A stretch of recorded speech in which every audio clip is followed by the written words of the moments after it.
naman po natin sumali sa 6 tag sa July 12. So yun, mga early bird. So ngayon po, umpisahan natin yung pagtubig natin. Eto, bumili po tayo dito ng food, mga pagkain nila. Ihahalo-halo po natin. So ito po yung Jackie Oats, sap, tapos sunflower seeds, golden, tapos ito po yung grains niya. Ayun, paghalo-halo lang po natin yan. So sa mga magtatanong naman dyan kung paano, so ito po kasi 10 kilos yung grains natin.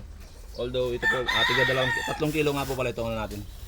So kung ano po yung effective sa inyo, pwede naman pong gawin. Pero ito po yung pamamaraan namin para sa mga ano natin, sa mga walrus natin. So isa natin na pag-mix.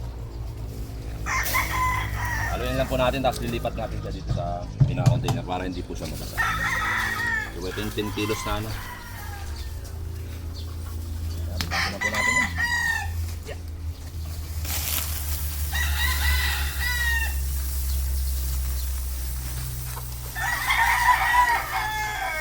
So huwag natin ubusin para ano, lalo natin sila mamaya. So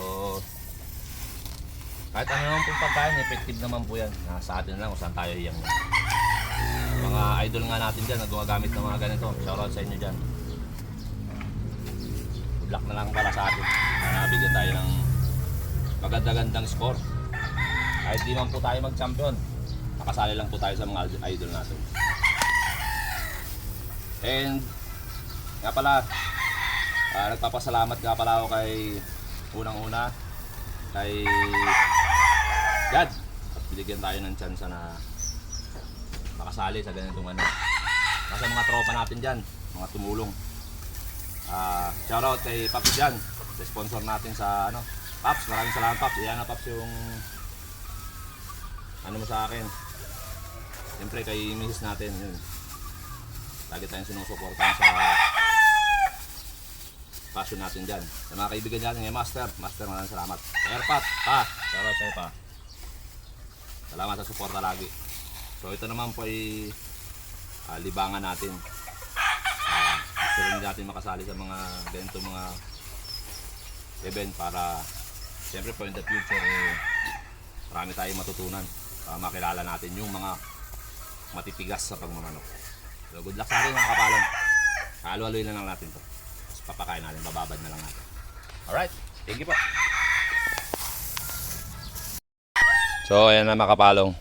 Ito yung mga pinaghalo-halo nating greens. Bala na ito, 21 kilos na po siya para sa mga alaga natin. So sasali natin siya rito sa ano, sa container, tapos may takip yan. Yan, sana bigyan tayo ng magandang swerte para sa darating nating mga patimpalak. Ayan.